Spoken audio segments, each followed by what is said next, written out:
chronology start up again then at the -6-minute mark in approximately 10 minutes' time. There we have a picture of our launch range manager, Thierry Bouffard. I believe it's his first time at this position, in this function. Yes, this is his first À tous flight. de DDO, arrêt du décompte pour environ 10 minutes, que tous les moyens restent prêts pour la reprise de la séquence synchronisée dès le retour au vert. Right, Thierry Bouffard confirming what I was saying to you, that we're going to have a pause for about 10 minutes to sort out the problem, whatever it is, and that his team should stand by, be ready to start the chronology again at -6. Is the job of a launch range manager, is it an intensive job? Does one have to work many years before becoming a launch range manager? I think the essential qualifications for launch range managers is to be able to handle a lot of activities and a lot of going on simultaneously. There is, of course, a large number of people involved in a launch campaign, and the campaign, as we have seen throughout the different films that have been presented, there are actually 3 campaigns run in parallel, one with the launcher, one with the satellite, and also the whole preparation of the base. And as I mentioned earlier, the range manager is more concerned with the base preparation and also the state of the downrange stations. But obviously he's in close contact with the launch operations manager and with the mission manager as well, which is the interface to the client. But mainly there's a lot of things happening in parallel, and the closer you get to the launch date, the tighter the schedule becomes. There we see Sune Abrahamsen. He's Ariane Space payload manager, and he's probably explaining part of the problem to his client, the Intalsat team.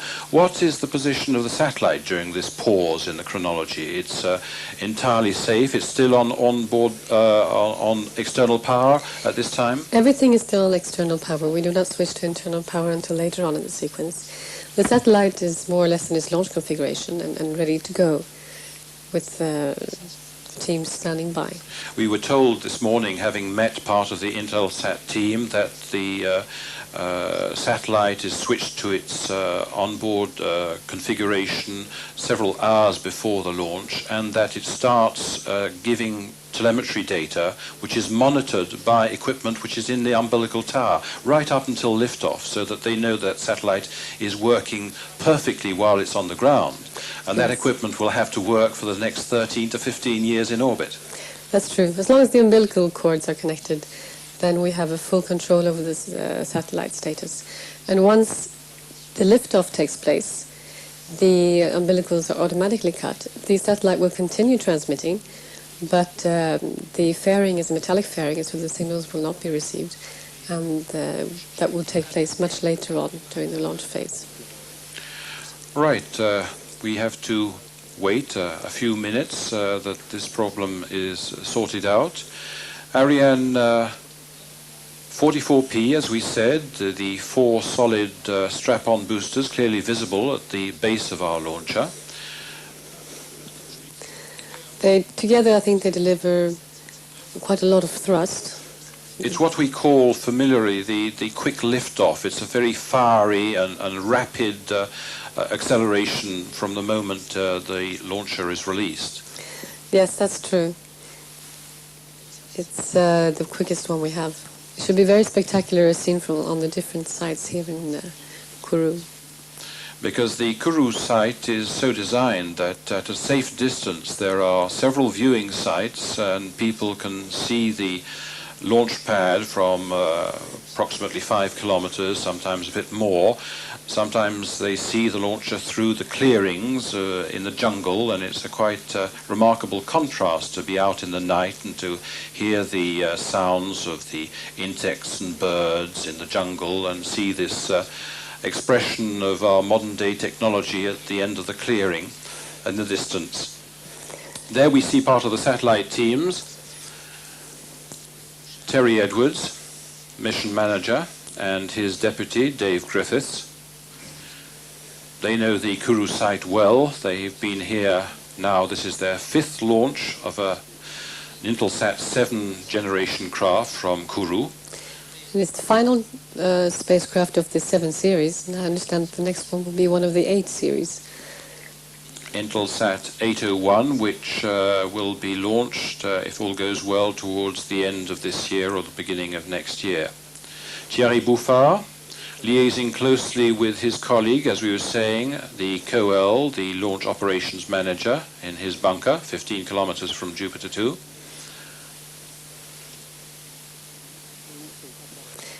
Here we see the people representing the optics division. They're the ones in charge of all the cameras who are going to record the initial phase of the flight. Very often we have, and very recently, because it's the what we call the long rainy season, we have had problems with the meteo. This is the problem that we are most accustomed to, not because of the rain, as we said earlier, but because of the possibility of thunder and cloud formations that would endanger the launcher as it rises. Well, the tricky situation here in French Guiana is the weather has a tendency to change very, very rapidly, which makes provisions, short-term provisions we can make, but long-term provisions are sometimes a bit difficult to perform. And there must... Oh, here comes an announcement, I think, from À the tous de DDO, attention pour la reprise imminente du temps des comptes, que tous les moyens se tiennent prêts à la reprise du temps des comptes. Right, stand ready, he tells his team to start the countdown clocks. As I was saying, there must be no risk for lightning or thunder within a radius of 10 kilometers, and no thunderclouds at altitude for the same reasons, within a radius of 20 kilometers. There is obviously a constraint on the wind speed, which must be less than 14 to 17 meters per second. This depends, of course, on the direction of the wind. And we must have a certain ground visibility, which is superior to 1 kilometer. And the cloud ceiling must not be lower than 250 meters. So these are quite a lot of criteria, but most of the time we have no trouble meeting them. Yes, I think comparatively to other locations a bit north of us, they have considerable problems with cloud cover, especially, and thunderstorms and hurricanes and things like that. We hope we are preserved that. Yes, there are no hurricanes coming this close to French Guiana, which is one of the reasons why we're actually located at this particular site. Right, our third stage is still being topped up at this moment. Yes, in principle the topping up goes on until minus 5 minutes, and as I said earlier, the entire synchronized sequence is run as a single sequence. This topping up procedure is to ensure that this third stage, which will function for some 13 minutes, has its full complement of propellants. Yes. And it has a slight margin, in fact. There is a margin because it needs to attain a precise position. And as I will explain later on, there are some orbital maneuvers to be performed at the very end of the flight. And for this they will use the remains of the fuel.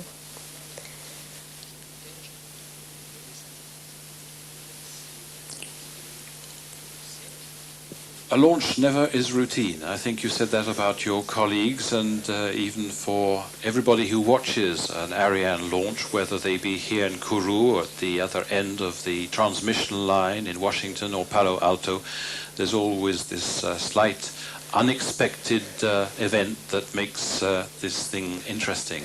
It does make it very interesting, and from an operational point of view, it means you can never totally relax. You have to be on the alert all the time in case something completely unforeseen takes place.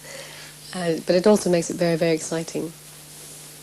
And usually the last 15 minutes before launch, the atmosphere down in the control room is very, very tense. There we see Rémi Cochet. He is the mission manager for Ariane Space.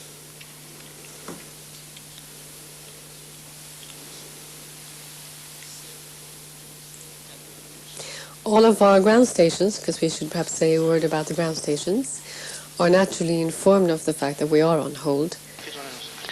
Attention pour reprise du temps des comptes dans 30 secondes. 30 seconds to go before we resume the countdown. The tracking stations are on hold, and they know the situation, and they're ready to start their clocks back up again. The Synchronized clocks. telemetry stations are in constant voice contact with the responsible for the telemetry operations. And as what concerns the radar stations in Brazil, they are in contact Top, with... reprise de la séquence synchronisée. Right, back to a green situation. Everything. Le nouveau H0 est calé à 6h55, 09 secondes TU. So now we have a new liftoff time, which is 6 hours, 55 minutes and 9 seconds. Right, we explained the principles of the synchronized sequence, but what are the main operations at the launch pad during these last 6 minutes? Well, as we mentioned, the topping up will go on until T minus 5 minutes. The actual liftoff time is loaded into the onboard computer at T minus 4 minutes and 30 seconds. The satellite will then switch to flight configuration at T minus 3 minutes and 30 seconds. And this is followed by the pressurization of the liquid hydrogen tank and the liquid oxygen tank. Terry Edwards there, the Intalsat mission manager. He looks fairly confident. The launcher will then switch to internal power supply at minus 1 minute, and then from then on it's fairly straightforward, with release of the 2 gyroscopes at minus 9 seconds and the opening of the cryogenic arms at minus 5 seconds. Terry Edwards' colleague Dave Griffiths on the line, presumably to his colleagues back in Washington, keeping them informed. We saw pictures of our Ariane standing by its umbilical tower. That has not been the case until very recently. In fact, only some 5 hours ago was there the impressive rollback of the service gantry, which we will be seeing in a few moments' time. Yes, I think I mentioned it briefly a moment ago, that we need to roll back the gantry in order to start the filling operations of the 3rd stage. And this is quite a massive object. Now, normally these rollbacks are seen in broad daylight. For this time, with a nighttime launch, everything was in the dark, but fortunately we have high-power projectors and we are able to show you the pictures. Here we can see the lower part of the gantry. The gantry, as I mentioned earlier, is 98 meters high and weighs a stunning 3,750 tons. The objective is to move it about 80 meters away from the launcher, which puts it at a safe distance. And this is in order to allow the filling operations. It's been sheltering our Ariane during the last part of the campaign. It's been sheltering the Ariane, and inside the structure of it allows access to the different levels of the Ariane, which is necessary in order to perform the final operations. And this includes the mating of the satellite 5 days before launch. Right, we mentioned those cryotechnic arms. We saw them, in fact. Here's a close-up shot now of the cryotechnic arms feeding their liquid oxygen and liquid hydrogen to the 3rd stage. Yes, the liquid hydrogen, which you see now on the right-hand side, is maintained at a temperature of minus 250 degrees. And the liquid oxygen, which you see on the left-hand side, is maintained at a temperature of minus 180 degrees. That shot is seen by 2 cameras, which explains why our launcher looks very slim. In fact, it is much wider in diameter. Yes, the actual diameter is more closer to 3 meters. 2 minutes, 15 seconds and counting. At this time, part of the audience in the Jupiter 2 building has the chance to go out on the balconies, the terraces, which are around the building, from which they have a straight, clear view of the launcher, some 15 kilometers away, and they'll see it rise. 1 minute, 46 seconds and counting steadily. All the panels are still green. Yes, that's true. Everything is still going according to plan. The launch range manager will be announcing the 1 minute mark. We could mention that on T0, actually the liftoff time, the 4 liquid engines of the 1st stage will be ignited and the internal combustion begins at plus 1 second. À tous de DDO, attention pour moins 1 minute.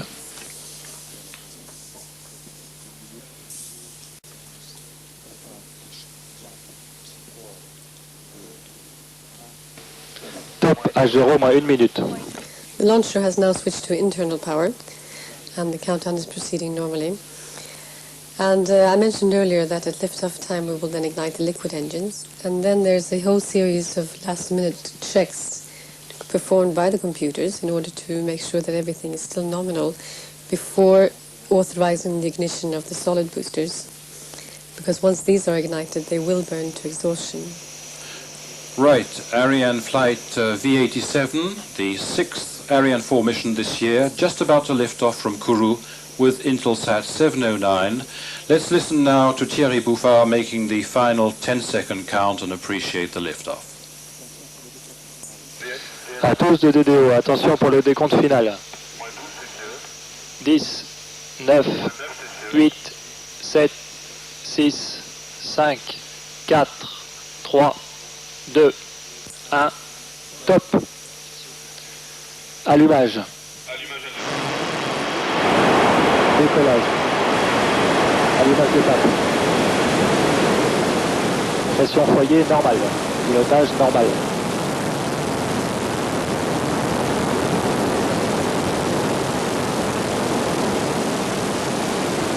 Right, our Ariane 4P is off, rising vertically. Very rapid liftoff, as you saw, the 4 solid strap-on Pression foyer boosters normale. providing the acceleration. 3.1 tons of powder in each of those boosters. Extinction des papes. The boosters have finished. Yes, they will be jettisoned in roughly 30 seconds. This is in order to avoid having them falling down on the launch installations, and that we want to avoid very much. The launcher has arced over to the east and it has turned longitudinally. Yes, just after liftoff, Pilotage normal. shortly after liftoff rather, they do perform a series of checks to verify that they can move the launcher in the 3 axes. And we can hear the launcher Passing overhead. passing overhead, not quite overhead. Largage des 4 papes. Right, the 4 boosters have been jettisoned. They're jettisoned so that they fall back safely at a safe distance from the launch complex. The first stage is on its own now. Tous paramètres propulsifs normaux. Yes, it burns for 3 minutes and 32 seconds in total. On screen we see a picture with an infrared camera on Devil's Island, situated off the coast of Kourou. And we have superimposed the curve, the nominal curve, which the launcher will have to follow. And that slight oval, the little oval which is rising, is the real-time position. No, I'm sorry. The oval which you see corresponds to the nominal trajectory which has been supplied beforehand, and the cross, which you can barely identify, is the actual position as seen by radar Bretagne 1, and this calculation is being performed by computer number 1, CP1. And if I explain a bit about the figures, you can see we are now 137 seconds after T0, and the elevation angle as seen by radar B1 is 62 degrees. Trajectoire normale. And the launcher is at an altitude of 38 kilometers and moving at a speed of 1 kilometer per second. There are actually 2 computers involved in the trajectory calculations. They work independently for safety reasons. And the other computer, which you do not see on the screen, has data coming in from the launcher itself. We are looking at the data from one of the inertial guidance systems. This data is provided in real time to the safety group located in the old Jupiter 1 building, and they perform all the necessary checks to verify the security and the safety of the people. Right, you see on the nominal curve separation 1-2, that is our next step in the ascension of our launcher, the separation of the first and second stage. That will take place at 3 minutes and 32 seconds. The tracking facilities at present being used, Charlotte? We are still within the visibility of Kourou, and we have 3 radars trained on the launcher at the moment. Extinction L220. Right, extinction of the first stage. Séparation premier, deuxième étage. Separation of the 2 stages. Allumage deuxième étage. And ignition of the second stage, right. Pression foyer normale. As I mentioned, so we're still within the range of visibility of the Kourou, and 3 radar stations are tracking, and the launcher is obviously also being followed by the telemetry station located at Galileo, a few kilometers away from here. We're already at an altitude of 94 kilometers, our velocity 2.9 kilometers per second. Pression foyer normale. We are approaching the moment when we will separate the fairing. The fairing weighs 735 kilos, and it is in place to protect the satellite during the atmospheric flight. And once we attain a suitable altitude, which is in this case 116 kilometers, there is no longer any need for this protection, and the fairing will be dropped off. And we have the advantage of that much weight less. We have a loss in mass, and that is the advantage of the launcher. Yes, there's no point in dragging extra weight. Largage de la coiffe. Right, confirmation that the fairing has been jettisoned. Nearly 5 minutes into flight, and we're already 128 kilometers altitude, 3.8 kilometers per second. And increasing, I can add. This second stage now is going to function until we have a mass of 56 metric tons for this second stage. Yes, one item to note is that the first and the second stage, they both burn until all the fuel is exhausted. And when the onboard computer detects the drop in acceleration related to the fuel exhaustion, the separation orders are given. Coming up to the separation of the third stage. Extinction deuxième étage. Séparation deuxième, troisième étage. Right, separation. So far everything is going. Allumage troisième étage, pression foyer normale. And ignition of the third stage. The third stage now on its own. Pilotage normal. We only have a mere 17 tons left of the original 355. We're at 178 kilometers altitude, 5.0 kilometers per second and rising. We are also approaching the end of the visibility of Kourou, and the next station to pick up the launcher will be Natal. In Natal there is one telemetry station and 2 radar stations, which will ensure the coverage for another 500 or 600 seconds. There is Acquisition Natal. acquisition by the Natal station. There is overlap between the different stations. Yes, there is a 20 to 30 second overlap between each station, which ensures coverage. And there's normally no loss of telemetry for obvious reasons. Right, this is a field that you know well, all the tracking facilities. You have worked in this field several years in Kourou. Is it difficult to synchronize all these stations? Paramètres propulsifs normaux. No, the minute we know the actual liftoff time, this is sent down to the different stations and they synchronize on that. And so that is absolutely no problem. Let's recall that the launcher is in an automatic flight mode. How does this function? The launcher guides itself with the help of the onboard computer and the set of the 2 gyroscopes.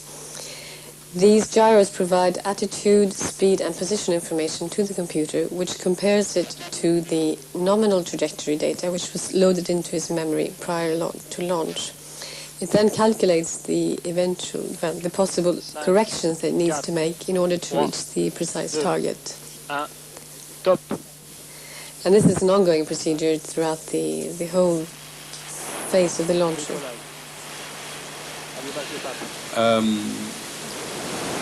Pression foyer normale. Pilotage normal. This information that is used by the launcher is also relayed back to the ground. It's the telemetry that we receive. Yes, the different downrange telemetry stations receive the telemetry from the launcher. A special equipment located in each station separates the vital Paramètres data propulsifs normaux. from the rest, and this vital data, called CVE, is immediately transmitted to the telemetry analysis center here in Kourou, where a representative of Ariane immediately interprets the data and provides information in real time to the DDO. This Il reste environ 10 minutes à pousser. Right, 10 minutes more for the third stage to burn, says the launch range manager. This information, the telemetry information, is also relayed back to Europe, to France, where it's analyzed in the forthcoming hours so that results can be given in the forthcoming days. Yes, this is the post-launch analysis. One of the interesting, well, important parts for the tracking function, obviously, is that the tracking system recuperates the position, speed of the launcher, and this is part of the calculations we perform. At the moment, we see that it's the Bern radar station in Natal which is following the launcher, and the computer number 2 is still receiving the data from the redundant Paramètres gyro propulsifs normaux, CES. trajectoire normale. Everything going according to plan for this third stage. Perhaps we have a moment now to say a few words about Intalsat 709, our passenger aboard this flight. It's the last of the Intalsat 7 generation of craft. And if I may be allowed a few personal comments, over the years I've come to follow this series of spacecraft with particular interest. As we mentioned, they come out of the Palo Alto facilities of Space Systems L'Oréal, but with a sizable contribution from France, and that's how I've got to see them during their construction, because associated with the prime contractor L'Oréal, French company Alcatel Espace has been a team member. It participated Perte normale par les moyens de Kourou. the Kourou. It's out of range of Kourou there, we've been told. That's true. Alcatel participated at the design stage and was a major supplier for the transponders responsible for their integration and testing. And L'Oréal also relied on another French company, Aerospatiale, which actually integrated 2 of the series of the craft at its facilities at Cannes on the Côte d'Azur. This all constituted a first in European space industry. And it was in Toulouse that I was able to see the series production of the Intalsat payload panels with all their electronics and their bench testing before they were shipped to California. A really impressive sight to see these sub-assemblies all lined up in the clean rooms of Alcatel Espace. For the French company, the Intalsat program has meant coordinating its subcontractors, and it represents, I was told, 1 box of electronics, as it were, delivered every day over the past 6 years. A total of 1.2 million hours of work. But of course, most of the work has been done by the folks at Palo Alto, and I have this message for you from your colleagues here in Kourou. They wanted to say hello to you and to say well done, folks at SS L'Oréal. Tous les paramètres propulsifs sont normaux, la trajectoire est normale. Right, we see on the curve now, Charlotte, a dip in the curve. We must explain that dip. Yes, the reason for the dip is that we use the gravitational pull of the Earth to accelerate the spacecraft, third stage plus satellite, and then we have a slingshot effect, which gives us the correct delta V to enable us to inject the satellite into the correct orbit. We use the attraction of the Earth, the gravity of the Earth, Yes. to increase the speed as it goes down, and then it'll rise up even faster. That's right. This dip can be more or less pronounced. It depends on the mass of the payload, of course. For some launches it's hardly visible at all, and for some launches it's extremely pronounced. 234 kilometers altitude, 6.7 kilometers a second velocity. The speed will increase all the time up until the cutoff of the third stage, and at this point we'll have a speed of 9.7 Acquisition par la station d'ascension. 9.7 kilometers per second. Acquisition by the station in mid-Atlantic, Ascension Island. Yes, this is a British island where there is a ground station which we use, and telemetry station, and they are soon going to be the ones that will give us the real-time telemetry. 13 minutes into flight. A few words about the Ariane Space and Intalsat Association. It's certainly not over. We said that this is the last in the Intalsat 7 series. The Intalsat Telecommunications Organizations has booking to launch 4 more satellites. They belong to the Intalsat 8 series and 8A generation of craft. So all in all, there will have been 17 Intalsat craft entrusted to Ariane Space. On the bookings front, no doubt we'll have confirmations at the end of our mission. But I was told at the last count that the figure was another 44 satellites for Ariane space to launch. And in the Il breakdown, reste environ 5 minutes de poussée. 5 minutes more, we're told, for the third stage. In the breakdown of the figures, I noted that international organizations such as Intalsat account for 12% of Ariane Space's order book. This year, 96 has seen a flurry of orders, a total of 21 if one counts the options. Amongst these 96 contracts, we should mention the long-term agreement with Space Systems Loral, signed in Washington. Paramètres bord normaux. That was at the beginning of May, an agreement bearing on one firm launch booking for 90. Fin de poursuite normale par les moyens de Natal. One firm launch booking for 98 and 4 options before the turn of the century. It's an agreement which illustrates what we see often today, the new strategy of many satellite manufacturers and operators, anticipating on future needs and securing launch positions on a long-term basis. There, a shot of Michel Mignot. He's the director of the Guyana Space Center. I think we can also mention that there are 24 Intelsat satellites currently working around the world, and 10 of them located above the Atlantic, as you mentioned earlier. And thank you to Tony in Washington, who provided me with much valuable information. Of course, Terry Edwards here in Kourou as well. Our third stage beginning to rise again. Yes, speed is now 7.8 kilometers per second and rising. Both computers are now using only the incoming telemetry data for the position calculation. And I could explain a bit about the way we work, and that is that we acquire the position from the downrange stations, and then we calculate a position which we send back to them, which means that in case they, for any reason, should lose contact with the launcher, they can immediately take the position information sent to them by the computers. And then, Il reste environ 3 minutes de poussée. 3 more minutes for the third stage. and then again make contact with the launcher. The cutoff of the third stage will be seen by two stations, Ascension Island and Libreville, which is coming up soon, and the separation of the Intalsat satellite will be seen only from Libreville. When we talk about all the facilities that are being used, there's a considerable renovation of the facilities here in French Guiana, which covers notably tracking and telemetry. It's a very wide program which has been going on now for quite some time, and actually this Jupiter 2 building is part of what we call the CSG 2000 program.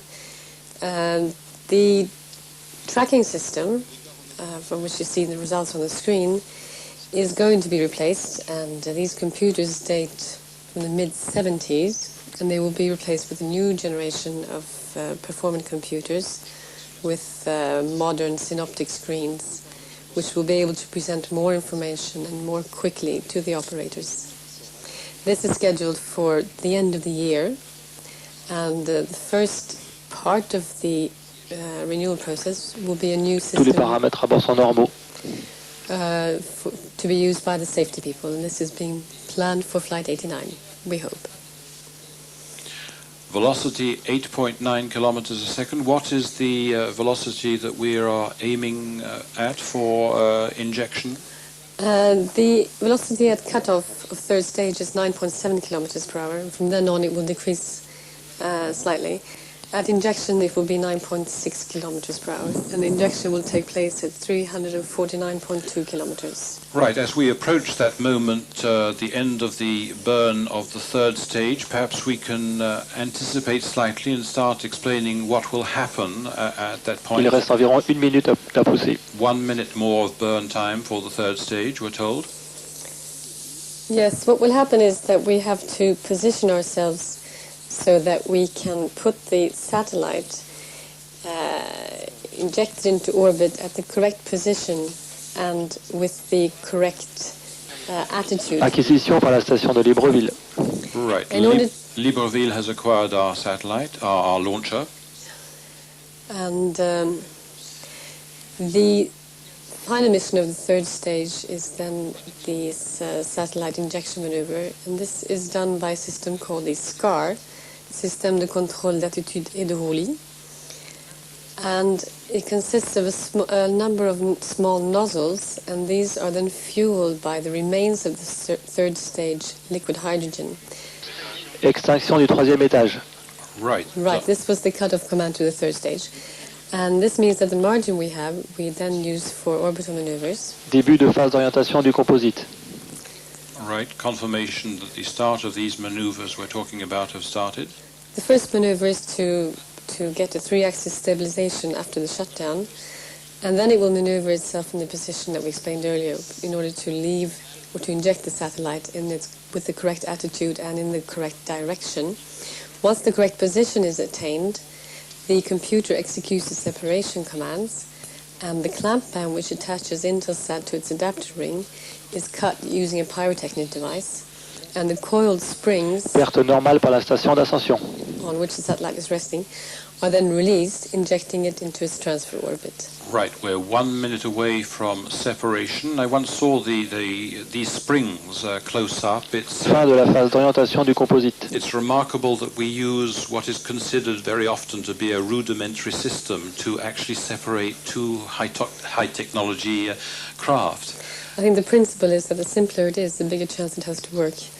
So it's the... When you talked about clamp bands, these are bands which are cut with a pyrotechnic device. That's right. It's almost like a knife which slices through. Right, approaching that moment which the Intalsat people have been waiting for, no doubt SS Loral as well, to have the satisfaction of yet another craft up in orbit. 9.6 kilometers per second. You see we're closing in on that injection speed. 340 kilometers. Début de mise en spin du composite. Right. Mise en spin is we're starting to spin the composite so that the satellite is released with a slight spin. Séparation Intalsat. There we have it. Separation of Intalsat 709 and considerable satisfaction in the Jupiter 2 building. The mission for the launcher continues for a bit longer. It ends only at plus 24 minutes, which is about 3 minutes away. But we should stress that life is only just beginning for Intalsat with quite a few maneuvers during the next few hours and days. The first acquisition will be done at plus 38 minutes by the Perth station, and this is followed 8 minutes later by Beijing. And the satellite has been transmitting constantly since liftoff. What happens to the third stage? Well, now we proceed to what we call the passivization of the third stage, and it's quite a simple operation. The valves of the oxygen and the hydrogen tanks are opened, allowing the remains of the fuel to be vented into space. The third stage then becomes an inert object and will remain in orbit for quite a foreseeable time. It has a perigee which is around 200 kilometers. Over the years, though, it will slightly decrease because there is some sort of friction with the atmosphere. And progressively, it will come closer to Earth and thus burn up at one time or another. Here now we have Monsieur Claude Kiev, the Deputy Director General of Ariane Space. Je suis vraiment très heureux de pouvoir offrir à notre client very Intalsat pleased to have satisfied our Intalsat client by placing their Intalsat 709 craft in orbit with an Ariane launcher. sera certainement très bonne. The orbit will certainly be very accurate, for as you may have noticed during the whole flight, its trajectory and sequences were practically normal. Et aussi la séquence. Et les deux centrales ont navigué de concert. It's almost 12 years now that Ariane launched the first Intalsat satellite. A lancé son premier Intelsat. It was in October 1983 on Flight 7 avec le lanceur L7 dans le cadre within the context of the agency's promotion de l'Agence series. spatiale européenne. Ce L7 a été suivi évidemment de This L8 launch avec également un Intelsat. was followed by others. Depuis lors, Since then, a lancé Ariane Space has launched 11 Intelsats, nous en avons encore 4. and we have 4 more Intelsat satellites on our order book. Donc, avec 17 So, satellites, With 17 satellites altogether entrusted to Ariane, Intalsat is our main client, and I would like to take advantage on this occasion of thanking, on behalf of the Ariane community, its managers for the trust they have placed in us. So this launch is the sixth of the year, and like last year, we are following our regular rhythm of launching once a month. Our objective is for 12 Ariane 4 launches in 1996, and it seems achievable. I can't help mentioning the event last week here in Kourou, the failure of Ariane 501, simply to say that it has not spoilt our trust in ESA's and CNES's capacity to successfully carry through the qualification of this launcher. Du lanceur Ariane 5 par l'Agence spatiale européenne, le CNES et les industriels concernés sera mener à bien.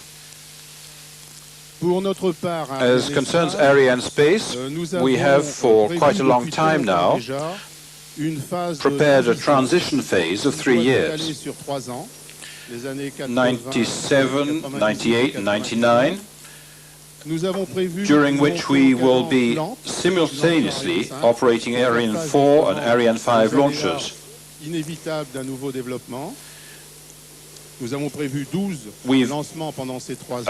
We've scheduled 12 Ariane 5 launches during these 3 years, and during this same period, we should have 21 Ariane 4s to launch. We therefore have sufficient resources to satisfy our clients' needs, and our present order book for 44 satellites to be launched is altogether homogeneous with our possibilities. Coming back to day-to-day affairs, the next launch is scheduled for the 9th of July.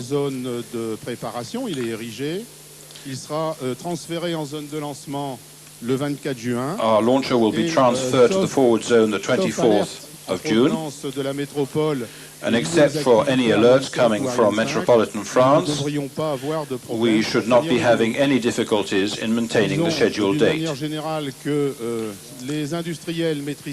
Generally, we should say that our manufacturers master the production of launchers very well, and the Ariane 4 launchers arrive here in Kourou at a rate of one every month.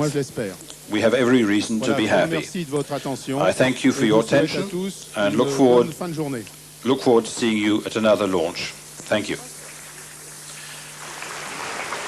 There we have Mr. Claude Kiev, the Deputy Director General for Technical and Industrial Affairs, with his mission report, and we should have a few words now from Terry Edwards, the Mission Director for Intalsat.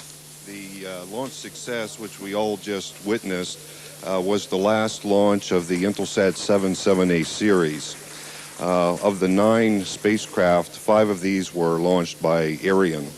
I added up all of the mass of these 5 Ariane-launched satellites for the Intalsat 7 series. The total was over 19 tons of hardware.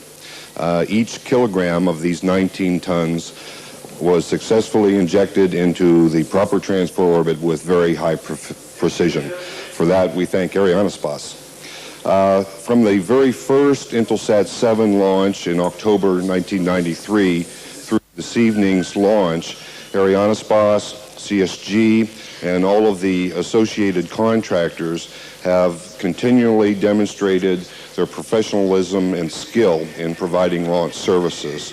I'd like to once again offer a special thank you to Freelance Service, who has once again taken very good care of us. We consider them part of our team and part of our family, and always look forward to meeting with them. I'd like now maybe to thank the team from Space Systems Loral, the team from Loral who is here at CSG, and those watching this launch in both Washington and Palo Alto. Over the years, it's been a real pleasure working with the team. It's a real quality team, and I look forward to working with this team perhaps in the future. Now, maybe a few words for my Intalsat friends and colleagues in Washington. It's yours now. You have to start work, and fortunately, we get to do a small amount of celebration. I'd like to take the opportunity to say hello to my wife and daughter, who I believe are watching this in Washington, Betty and Katie. With a little help from Air France, I'll be home and see you in just a few days. Even though this is the last launch of the Intelsat 77A series, our association with Arianespace continues. Towards the end of this year, early next year, we will begin launching the first of the Intelsat 8 series, and we certainly look forward to seeing our friends and colleagues at Arianespace and CSG again. It's been a pleasure dealing with the premier launch service provider. Thank you.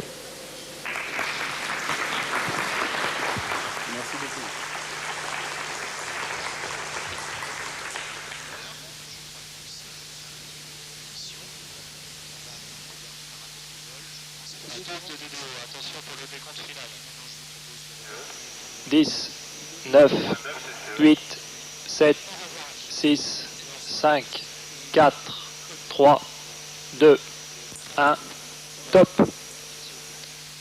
Allumage. Décollage. Allumage d'étape. Pression foyer normale. Pilotage normal.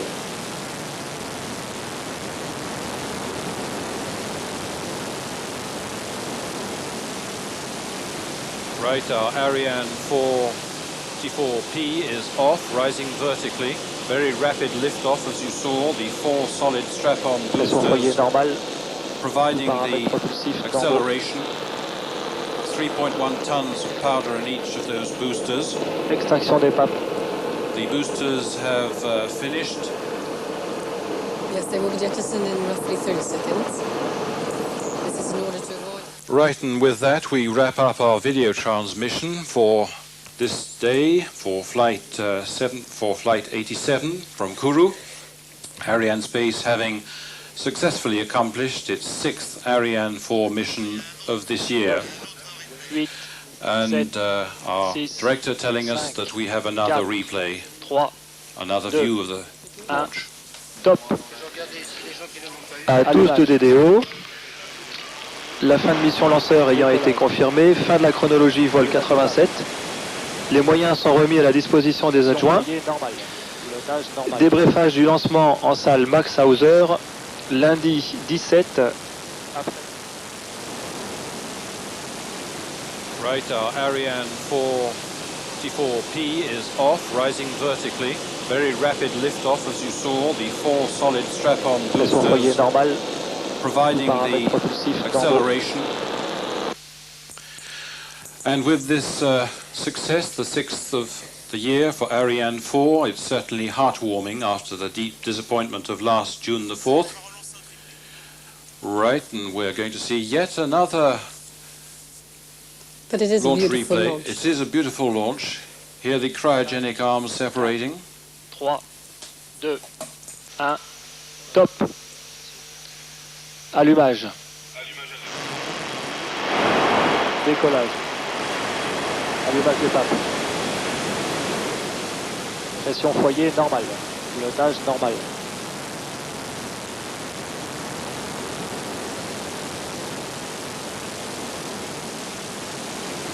Right, our Ariane 44P is off, rising vertically. Very rapid liftoff, as you saw, the 4 solid strap-on boosters. Right, unless we have a third or fourth replay, I think we really will wrap up now. We've been really pleased to be with you here from Kourou once again. And as I said, especially after the disappointment of the last week or so, our launch today being proof that, in fact, there's been no knock-on effect on Ariane 4 operations after the 501 flight, and that the European spaceport really now does have 2 fully independent launch complexes. As Claude Kiev indicated earlier during his speech, the Ariane teams continue their work for Ariane 4. He mentioned the Flight 89, the passengers, Arabsat and Turksat. And also on site in Kourou, we have Intalsat 2 for Flight 90, and sharing its ride up beginning August, we'll have Telecom 2D, soon to arrive from Toulouse. So, from French Guiana, good night to you. Good night, Charlotte. Thank you for your help. Good night, Martin. And farewell.